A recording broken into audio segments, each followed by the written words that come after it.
राहुल नागपाल जी की जो आज किताब विमोचन हुई है विश्व पुस्तक मेले में, और हमारे कैबिनेट मंत्री राजेंद्र पाल गौतम जी भी उन्हें शुभकामना देने के लिए हमारे साथ मौजूद हैं।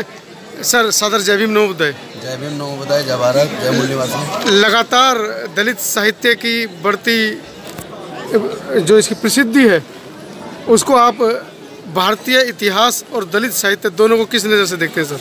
मैं एक्चुअली इस नज़र देखता हूँ जो भारत का इतिहास अधूरा पढ़ाया जा रहा है। हमारे जो युवा लेखक उभर के आ रहे हैं वो भारत के इतिहास को संपूर्णता में पढ़ाएंगे जी। अभी तो जो जिसकी जैसे राजा को खुश करने के लिए लोग लिखते हैं ना, तो जिसकी सत्ता उसके हिसाब से इतिहास लिखा जाता है। अब क्या है कि इतिहास सही मायने में जो है वो तथ्यों के ऊपर आधारित जो ऐतिहासिक सत्य वो सामने आएंगे। तो मैं तो बधाई दूंगा तमन्नाओं की तमन्ना लिखने पर राहुल नागपाल जी को भी, और हमारे जो बाकी जो लेखक रात दिन लगे हुए हैं हमारे अपने समाज के इतिहास को जनता के सामने, देश के सामने, विश्व के सामने रखने में। तो ये अभूतपूर्व काम है जो हमारे देश के लेखकों ने नहीं किया, लेकिन हमारे ये लेखक करेंगे, और मैं इन सबको बधाई देता हूँ। और राहुल नागपाल को तमन्नाओं की तमन्ना पर बधाई देता हूँ। आज केरल से आए कुछ हमारे वरिष्ठ लेखकों की भी किताबें आज यहाँ से विमोचन के लिए आई हैं। माननीय मंत्री जी उसका विमोचन कर रहे हैं। द मॉडर्न केरल सोसाइटी, लोक नाट्य और दलित चेतना, भारतीय दलित पत्रकारिता, इनके बारे में बताएंगे हमारे डॉक्टर साहब, बताइए। मैं आभार व्यक्त करना चाहता हूँ मिश्रा जी का, स्वराज प्रकाशन जिनका है। इन्होंने जो दलित जनजीवन की जो भी घटित हुआ है वो बड़ी मतलब बेबाकी से, और एक ऐसा अपना इन्होंने मंच दिया प्रकाशन के माध्यम से, जिसमें जो आज जो प्रोफेसर अच्युतानंद जी का जो ये लोक जीवन पर आधारित जो ये कहानियाँ हैं, ये जो नाटक हैं, क्योंकि लोक जीवन ही एक ऐसा है जिसमें समाज की हर वो कसक, हर वो पीड़ा, हर वो दुख, हर वो आर्थिक विसंगति, सामाजिक कुरूपता वो लोक जीवन में ही है।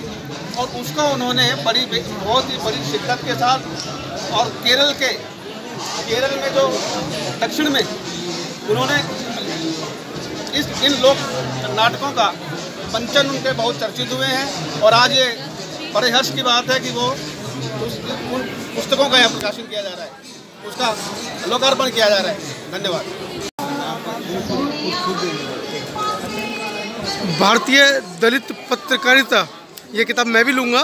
एक बहुत ही सुंदर किताब अश्वनी कुमार ने जो पत्रकारिता उभर कर आ रही है नौजवानों के अंदर, खासकर बहुजन नौजवानों के अंदर, मैं उनसे भी जानना चाहूँगा कि क्या इस किताब के अंदर उन्होंने नया देने की कोशिश की है जो हमारे दलित पत्रकार जो पैदा हो रहे हैं। मैंने इस किताब में जो है 2 साल के रिसर्च अबाउट UGC पे काम किया, और इसके अंतर्गत पूरे भारत की जितनी भी जो साहित्यिक पत्रिकाएं हैं उसमें भारत के जो दलित का स्वर है, चाहे वो साउथ का हो या नॉर्थ का हो, उसको जोड़ने की कोशिश करी है कि हमारी जो संस्कृति है, दलितों की संस्कृति जो है, बहुजनों की संस्कृति, वो सबसे प्राचीन संस्कृति है। और उस संस्कृति को लाने में जो मेन स्ट्रीम मीडिया था उसने कोई महत्वपूर्ण काम नहीं किया। हमने जो है स्वयं आकर इस क्षेत्र में, जो हमसे पहले भी जो है 2-3 लोग रहे हैं, उन्होंने भी काम किया, और उसमें से कुछ नया जोड़ने की मैंने कोशिश करी है। सबसे महत्वपूर्ण बात यह है कि इसमें जो है जो हमारी पुरानी पत्रिकाएं हैं जिनके बारे में लोग नहीं जानते थे, जैसे जो है साउथ में जो है जय भीम है, या जो है मतलब कई पत्रिकाएं हैं, और इधर आशु घोष है, दलित अपेक्षा है, दलित वार्षिकी है, जो डॉक्टर देवी करदम जी निकालते हैं। तो हमने ये समझने की कोशिश करी है कि हमारा जो अपने कल्चर है, अपनी संस्कृति या इतिहास है, वो कितना प्राचीन है, और हमें जो है इस मेन स्ट्रीम से काट के रखा गया।